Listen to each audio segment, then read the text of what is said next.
There is a part of your brain that never sleeps.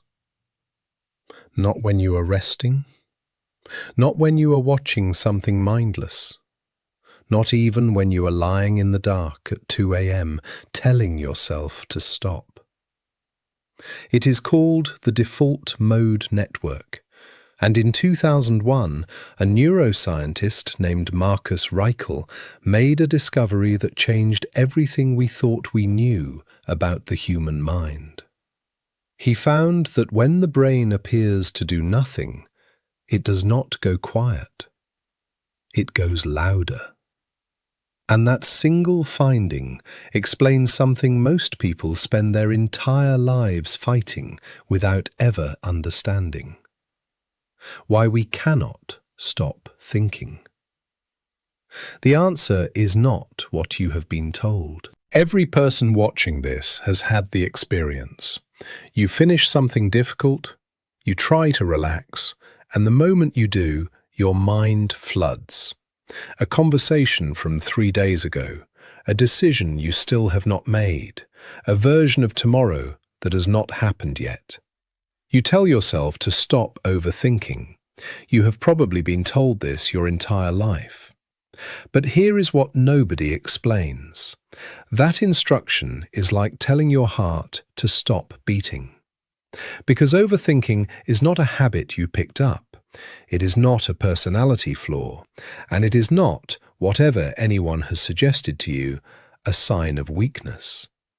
It is a biological system, one that evolved over hundreds of thousands of years, one that was designed with extraordinary precision to keep you alive.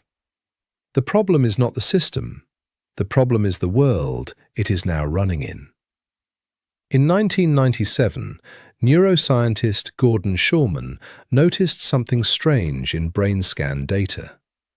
When participants were given no task, told simply to rest, certain regions of the brain did not power down. They lit up.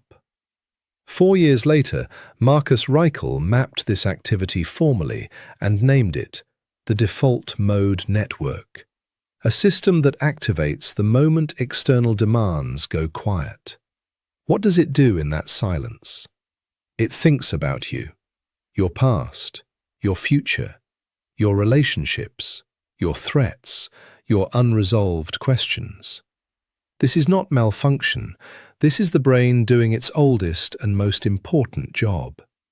Everything seemed manageable until the modern world handed this ancient system a problem it had never seen before. Picture the scene.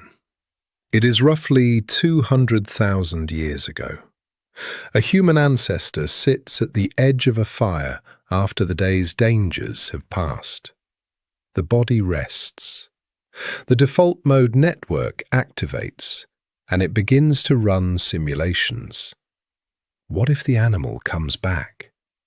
What if the water source dries up? What if the stranger who appeared at the ridge last week returns? These were not irrational thoughts. They were survival calculations. Each one potentially the difference between living and not. The brain learned something in that period that it has never unlearned. Uncertainty is danger. And so it developed a response to uncertainty that felt productive. It thought, and kept thinking. Psychologist Nick Wignall identified what he calls the illusion of control, the way repetitive thinking mimics the feeling of doing something, even when nothing is being resolved. The brain cannot tell the difference between genuinely solving a problem and simply rehearsing it. Both feel the same. Both feel useful. Only one actually is. But here is what makes this so precise. The system is not random. Research confirms that the thoughts the default mode network generates are not neutral. They are specifically weighted toward negative outcomes. Psychologists call them hot thoughts, emotionally charged, future-threatening, difficult to release. Because a brain that imagines disaster and prepares for it survives longer than one that imagines everything is fine. For 200,000 years, that logic held. But here is where the story takes a darker turn. That same brain, with that same architecture, is now sitting in a different kind of world entirely. The modern environment did not change the default mode network. It weaponized it. Consider what the ancient threat scanning system now has to process every single day.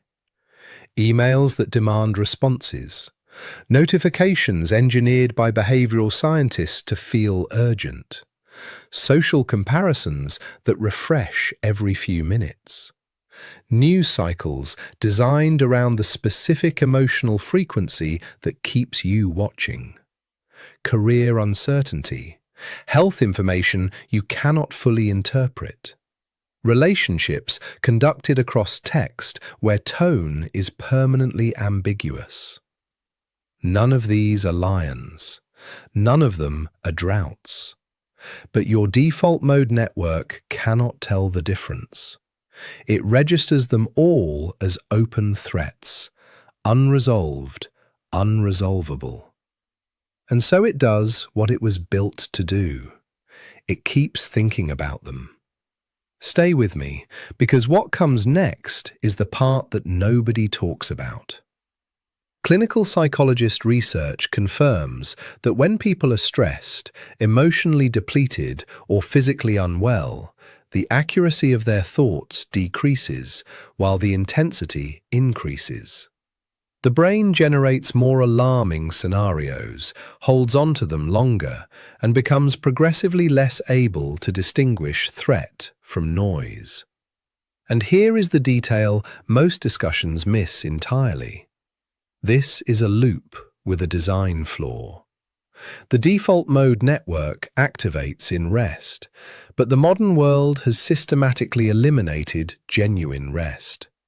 The phone on the nightstand, the screen before sleep, the background hum of connectivity that ensures the brain never receives the signal that external demands have actually ended. So the system never fully cycles. The hot thoughts stay hot, the simulations keep running, and the person lying awake at 2 a.m. telling themselves to simply stop is fighting a biological program that has no off switch. Ask yourself this: if overthinking is just a bad habit, why do the most conscientious, intelligent, and self-aware people struggle with it most severely? The data points to something nobody in the mainstream discussion is saying clearly. Overthinking does not target the weak, it targets the capable. The world told you overthinking means something is wrong with you. The reality is something almost opposite.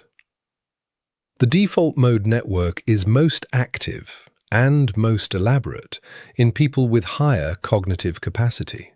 The same neural architecture that generates sophisticated planning, creative problem-solving, and deep empathy is the architecture that generates chronic mental loops. You are not overthinking because your brain is broken.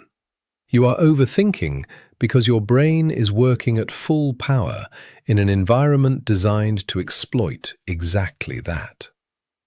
Every alert, every open tab, every unread message, every ambiguous interaction left unresolved at the end of the day. Each one is a signal the default mode network interprets as unfinished business.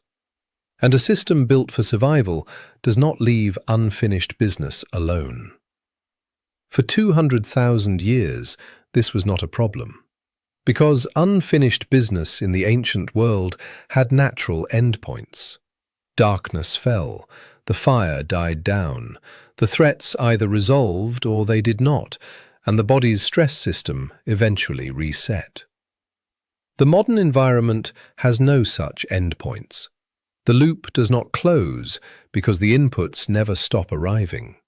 And a brain running a survival program against an infinite stream of low-grade threats will eventually mistake the program itself for reality. The thoughts feel true because they feel familiar. The worry feels productive because it mimics preparation. The loop feels like progress because the brain was designed to feel that way. That is not a flaw in you. That is the most sophisticated system in the known universe, running exactly as designed, in a world that arrived 200,000 years too late for it to adapt. This is not just history. Look at what is happening right now. Anxiety disorders are the most common mental health condition in the United States, affecting more than 40 million adults. Research linking the default mode network to anxiety and depression has expanded dramatically in the past 5 years. And the environments most associated with increased overthinking, high connectivity, constant notification, perpetual uncertainty, are not retreating. They are intensifying. The practical implication is not what most advice gives you. The goal is not to silence the default mode network. That is not possible. And attempting to suppress the system directly, forcing yourself to stop thinking, activates the exact mechanism you're trying to quiet. What the research actually points toward is this. The brain needs genuine endpoints, real signals that the external demands have paused, not distraction, which simply redirects the system, but actual disengagement. What you create space for matters less than what you actually stop feeding. Most people will spend their lives treating the symptom. Now you understand the source. There is a part of your brain that never sleeps. Now you know why. And knowing why is the only place any real change ever begins. If this gave you a frame for something you have been trying to name, help us find the next one. Every share, every comment tells us this kind of work is worth doing. Next time, we go deeper into something just as hidden and far older. A pattern of control that operates beneath language itself. The truth is stranger than the name suggests.